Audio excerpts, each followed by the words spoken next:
You're listening to Customer Growth Sessions, presented by Intergrowth, where we talk through strategies to help up-and-coming e-commerce businesses bring in more customers. I'm your host, Pat Ahern.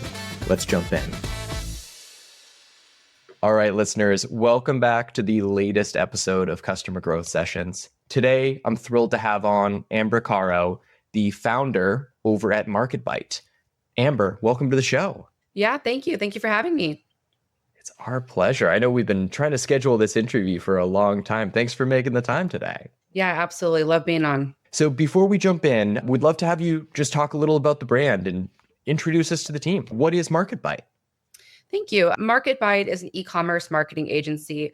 We have multiple program solutions for mostly emerging brands anywhere between just launching and $5 to $10 million in revenue annually. We do packaging, a very unique packaging and eye tracking program. But one of our real core services is on influencer marketing and how that can transform brands as well. And let's say for the brands maybe that aren't investing in influencer marketing today, give us your sales pitch. Why should brands really be putting money and resources into influencer marketing? When I talk with emerging brands, one of the things that I really like to mention is any other service that you're looking to do, whether it's Amazon and advertising on Amazon or Facebook ads or any other strategy that you're using, it's really typically going to provide you with one solution.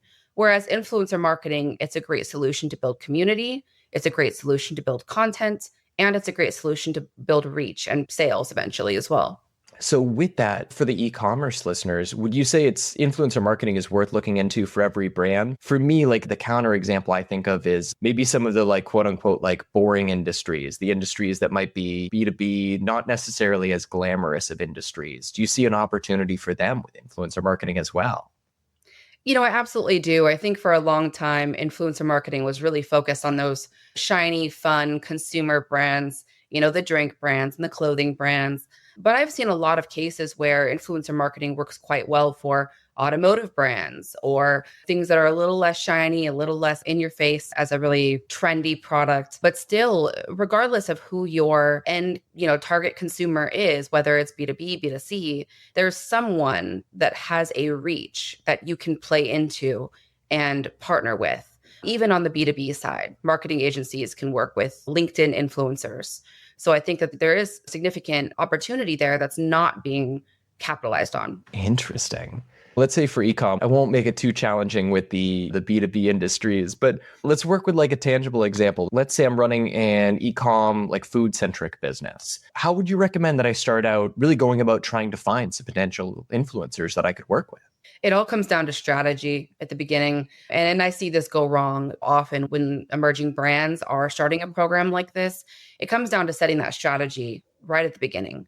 There's really two groups of influencers that you can play into. There's the micros and there's kind of, the macros, and mid-tier goes somewhere in the middle, but typically trends up. And really, if you're wanting to work with the micros, you're probably doing a small payment and a commission play. Whereas if you're working with the macros, it's going to be a much larger payment. Maybe you're doing 3 or 4 engagements a year instead of trying to build this community of micro influencers. And so you really need a set strategy. Are you expecting content out of them or not, right? Are they on specific platforms, TikTok, Instagram, LinkedIn, right? So setting that strategy initially can really help you optimize your funds as you're trying to build a program like this. So if I'm understanding correctly, it sounds like maybe a good simplified way I could look at it is if I'm really looking to get this one like massive launch campaign, that might be a good time to look into some of the more macro influencers who are going to have a massive reach. Maybe as an ongoing engagement might be more beneficial if I say, hey, I'm going to pick out a handful of smaller influencers who have a targeted reach, maybe not quite as large, but people that I can work with on an ongoing basis. Would you say that's a good way of looking at it?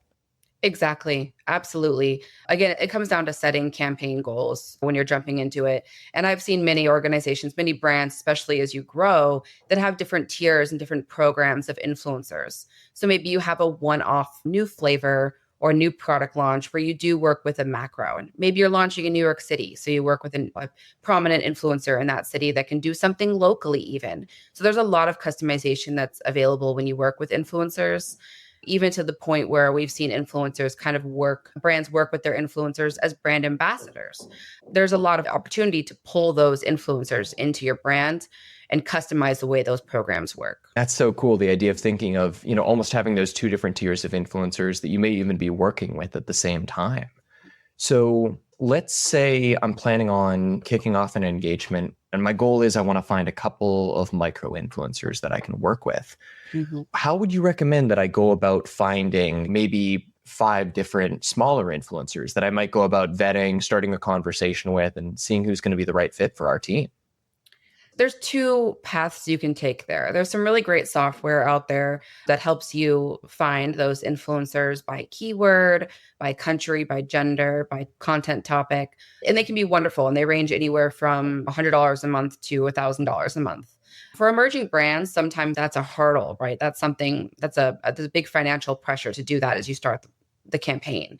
The other option is just manually searching, right? Jumping on TikTok, jumping on Instagram, and finding who you vibe with, who you think is going to be a great match, not only for the brand itself, but remember that this is people management, right? This is essentially coordinating people all across the world to represent your brand. So who do you think that your brand will work with well on a personal level as well? And I was going to say, could you give a shout out to maybe a couple of the softwares that you recommend for people that fall into that first camp that really want more so like let's say a software that can help them to find those individuals? The one we work with a lot is Sorol. It's great for emerging brands. We have worked with a lot of our clients personally on that software. And the added benefit to it is it's not only a search engine for influencers, but it also allows you to do some really innovative things with commissions and with brand ambassadorship as well. And speaking of commissions, a 2-part question for you, but how should brands go about thinking about the payment side of influencers? So 2 things in particular I'd love to hear your take on. One, are there certain, pricing tiers maybe that you should expect to pay depending on follower size of one influencer? 2, what sort of payment terms are most common? Is it a flat fee that you pay up front? Is it a fee that you pay every single month? Is it product giveaways? What does that typically look like? A lot of us in the industry really refer to this as like the wild, wild west. Every influencer is going to set their own pricing, their own expectations for the engagement. What I will say is that when you're working with the smaller influencers, anything under 50K followers, let's say, you really want to set those terms yourself as a brand. So you want to have a structured program that you go to them and you say, hey, we'd love to have you in this program at this commission tier with these benefits, right? And the reason being for that is they're more likely to want to jump into that program because they are still an emerging influencer, right? They want to work with those great brands that they believe in. With the larger influencers, usually they're going to set their terms and you need to meet them at their terms or negotiate down. And maybe you're negotiating on a contract term. And that's a really great negotiation strategy is if you don't want to meet them necessarily at their price, maybe you can come down in price, but come up in some other area of the contract. So really fully look at it beyond just payment terms. But what about usage rights, right? What about copyright ownership? What about product that they're receiving? Maybe you bring the price down, you bring the product amount up, right? So those are all really great negotiation strategies as you work with some of those larger influencers. Okay. So if I were to switch over to an influencer marketing career, it sounds like I don't have any sort of bargaining power in the engagement for a little bit. Yes. Probably a challenging question, but are there maybe general pricing benchmarks that you could share, or even maybe like 1 or 2 industries that you could say like, oh, in fashion, here's some good benchmarks? To your point, it sounds like there's a ton of variety in terms of what you'll pay based on a lot of the different terms. But we'd love to give listeners really a little bit of context to say, hey, if you're getting an influencer with 50,000 followers to post once a month, expect to pay somewhere in this general range, let's say. Yeah, great question. Pricing really does vary, especially as you get into collabs on Shopify and TikTok creator program as well. Especially TikTok, sometimes the commissions are higher. But just to give some generalities here, for some of the smaller influencers, let's say if we're talking about a food and beverage brand, a structure that I like to recommend is a flat payment, let's say $50, $100, to bring that influencer in and really get them motivated at the start. And this is with a micro influencer, let's say under 50,000 followers. We would do maybe a $50 or $100 payment with a commission added onto that. So maybe it's $50 plus a 10% commission on all products sold. something of that nature. So it gets them motivated at the beginning. They want to create content for your brand, but then they want to keep sharing that content because they know that they have commissions, they have an investment in your brand as well.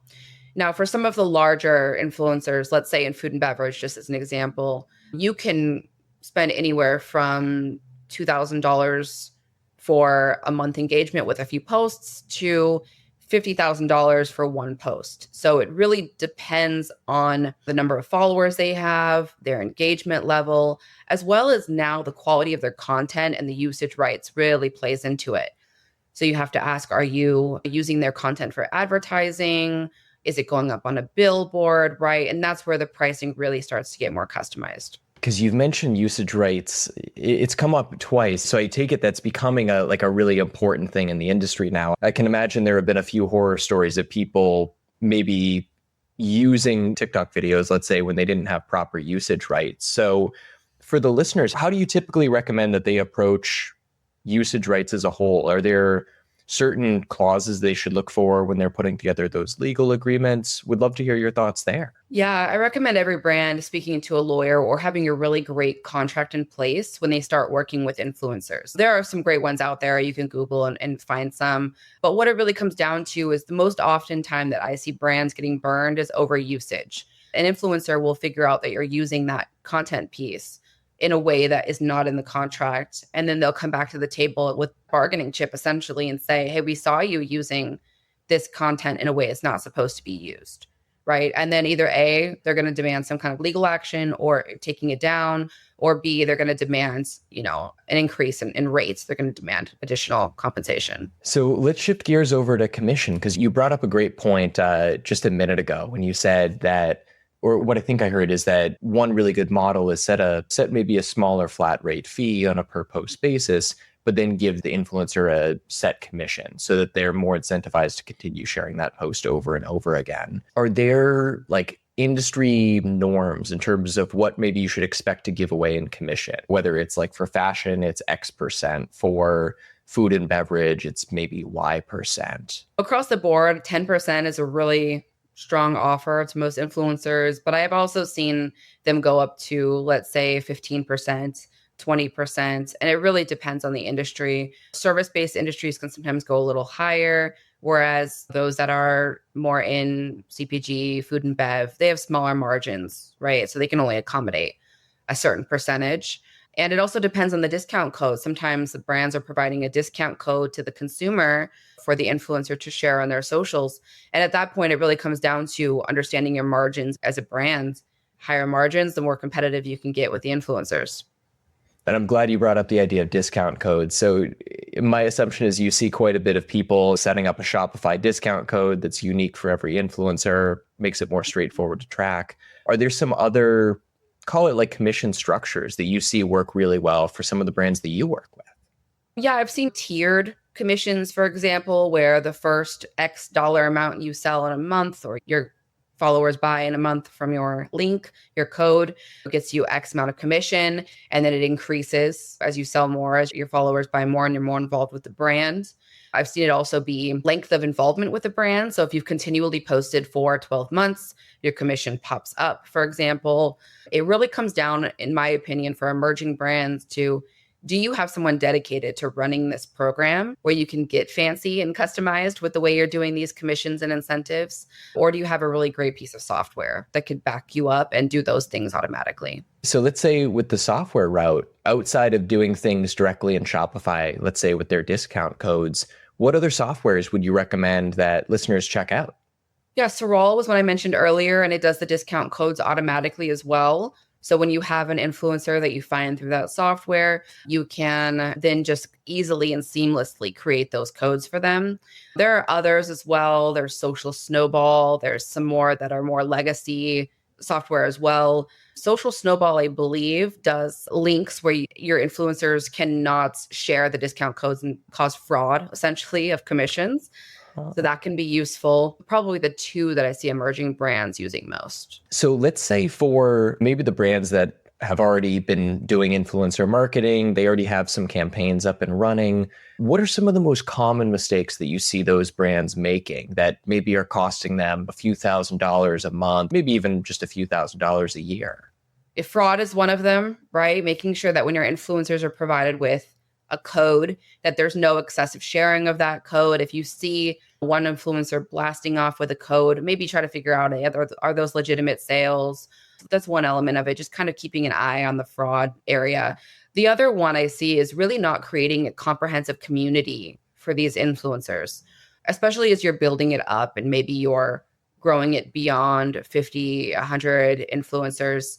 Put them in a Facebook group, right? Where they can all talk to each other and share posts and content concepts, or create a monthly newsletter, right? That goes out similar to what you do if you had an investor in your company. You're providing them with kind of insights into what's going on, metrics, new products launching. Give them that like inside scoop. And especially if it's a brand that they already loved, they're going to like to see that. Oh, that's brilliant. And I can imagine that becomes such a powerful tool for them when they're trying to come up with creative ideas and being able to say, oh, well, this product is really taking off. Or maybe it's, oh, hey, this new variant of the product is going to be coming out in 2-3 months. Maybe we try and do like a teaser campaign for this. I love that idea. Exactly. So within that, it sounds like one of the primary responsibilities for companies that are doing influencer marketing is certainly finding the right talent that can lead these campaigns, be doing quality assurance checks, making sure that everything they're putting out is on brand, but also making sure there's no sort of fraudulent activity, and then really continuing to almost be like the catalyst that helps give great ideation. That sounds like a ton of stuff for the smaller brands to manage in-house. What are some of the signals maybe that smaller brands should look to hire either an outside agency or even just a full-time employee to start managing their influencer marketing for them? Yeah, I think it's two situations I see most when I kind of see a signal that this brand is ready to devote more talent or devote more energy to their influencer marketing. One is if they're running this in an Excel sheet and it's just not working anymore. That's one I see so often is when we bring on new clients, the client provides us with this Excel sheet. So it's so common. We almost ask, where's the Excel sheet? Because it's names and Instagram or TikTok URLs and how much they've been paid. And sometimes even commission payments are being run through an Excel sheet. That's really the next step, right? If that Excel sheet is getting too crazy, it's time to invest. And the other one is if you are an emerging brand and you've proven your product, but you're not seeing success in other marketing strategies. And that's what I see a lot. Maybe your product is really, really well suited for influencer marketing and really not as suited for being on Facebook, right? You've got to test out those marketing strategies when you launch that brand in the first year or two. And that's a really great time to at least experiment with influencer marketing and pull someone in that has that knowledge base. And within that, what in your eyes are some of the pros and cons of hiring? Let's say you've sold the listeners, they decided, okay, I need to get a dedicated person or team to handle influencer marketing for us. How do you typically go about recommending that they either hire an agency or they hire that full-time employee? Maybe what are some of the pros and cons of each approach? Yeah, I think when you hire in-house, that person, especially if they're full-time, they're there all the time leading those relationships with the influencers, right? They build those personal relationships really easy. But the downside to that is that if that person leaves your team, now you have all of these relationships, maybe 100, 200 relationships that now need to be reformed with that next person, whether that's an in-house or a marketing agency. And I just want you to imagine trying to form relationships with 200 people, right? That's something that takes time. It takes years to really do well. So I think whatever strategy or avenue you choose, make sure there's consistency in that. That makes a lot of sense. I was going to say, yeah, that sounds like a nightmare scenario to lose in a full-time employee, try to figure out like, oh, what's everything that they were doing? What do we, need to find in terms of skill sets to replace them? And all of a sudden you uncover like, oh, damn, there are 200 different influencers that I need to like truly get to meet so we can keep things running smoothly. Oh, Exactly. man. Exactly. And especially as you're running micro programs with micro influencers, that gets to be quite the work process. So let's shift gears back to, let's say, the brand new brands that have never done influencer marketing before. Let's say they've listened to this, they've said, all right, this sounds awesome, I'm ready to get started. What are some steps that maybe they should take today to start out with their first effective influencer marketing campaign? Yeah, years ago, I would say software first, find the right software. Now, with everything that's changed on TikTok and with Shopify collabs, that's a little different. And you can use those platforms right out the gate to find some really great influencers. So I would say step one, get approved on TikTok and start finding those creators on TikTok and really iterate on what the best compensation structure is so that you have a repeatable system. And the other piece of that is as you're going into this process, you have to remember that a certain percentage of those influencers, especially if you're doing commission only with no flat payment, are going to ghost you. It's just part of the process. So don't be discouraged if you are only able to offer commission only and you're getting 70%, 80% of them are ghosting or not posting. That's very typical. And you'll see the top 10%, 20% in commission only deals really start to rise and shine. And you'll know that those are your real winners to focus on. You mentioned starting out with TikTok. Do you find it's valuable for brands to start out and just say, hey, we're going to strictly go after one channel? Or similarly, is it better to take more so like a shotgun approach and say, hey, we're going to create this singular piece of content. We're just going to push it to every single channel we possibly can? I think that idealistically saying every channel is wonderful because brands need that reach. But I've seen it practically when I work with clients hands-on, it becomes unsustainable, especially if you as a founder or you don't have someone dedicated doing it consistently. It really becomes unsustainable to push it everywhere. So in this day and age with social media, I say TikTok first because they have that built-in creator platform you can use very easily. It's a video first platform and it really gets your brand out there. And you can also negotiate great content with them in an age where video content can be so expensive for emerging brands. And for those brands that are ready to get started today, my assumption is there's, a little bit, obviously a little bit of legwork that goes into it. B, there's going to be some admin costs that'll go in, let's say with setting up software.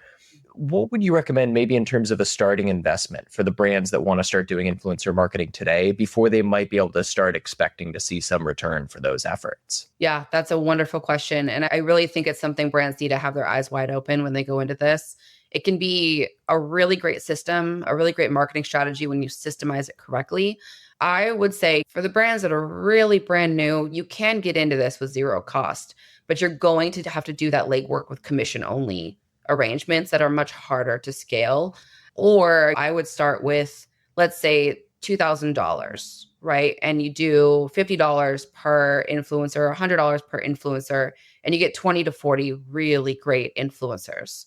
You offer them that flat fee plus commission, and that's a really great starting budget to just kind of get your feet wet, understand how to operate these programs, how to work with these influencers, and really just get those wheels turning. Man, Amber, this has been brilliant. I want to wrap up in the next minute or so here, but I wanted to ask, is there any final parting wisdom you want to share with listeners, especially in terms of influencer marketing? Yeah, consistency and patience, is the big one. We've met founders that want to quit after 30 days, 60 days. And it's like, no, you've got to keep those wheels going. You've got to keep that car moving down the highway, right? Keep that momentum going because it will churn something out at the 90-day, 120-day mark if you're doing it correctly. So really, patience, guys, patience and just consistency in building a program like this. And there are lots of online resources to direct you in the right way to structure these deals, the right contracts to have. And so don't be scared to just get your feet wet and get started. So along those lines, would love to have you share for listeners that want to get in touch with you and want to learn more from you directly, how can they best get in touch with you and learn more about what you have to share? Absolutely. You can head to our website, marketbite.com. That's MKTBITE.com, or email me at amber@marketbite.com. And I'm also very present on LinkedIn. Would love to connect with you there. Perfect. And we'll share links in the show notes as well. Any final parting resources for listeners to check out beyond what you've shared and beyond connecting with you? I think stay active. Podcasts, websites, industry newsletters, anything you can to kind of learn more about influencer marketing. Well, everyone, this is Amber Caro, the founder over at Marketbite. Amber, thank you for coming on today. Thank you for having me, Pat. Thanks for tuning in to Customer Growth Sessions. If you found it helpful, subscribe and give us a review. It helps us to grow the show. Looking for more SEO guidance on how to grow your business? contact us at intergrowth.com/estimator or email me directly. You can reach me at pat@intergrowth.com. That's all for today. We'll see you again soon.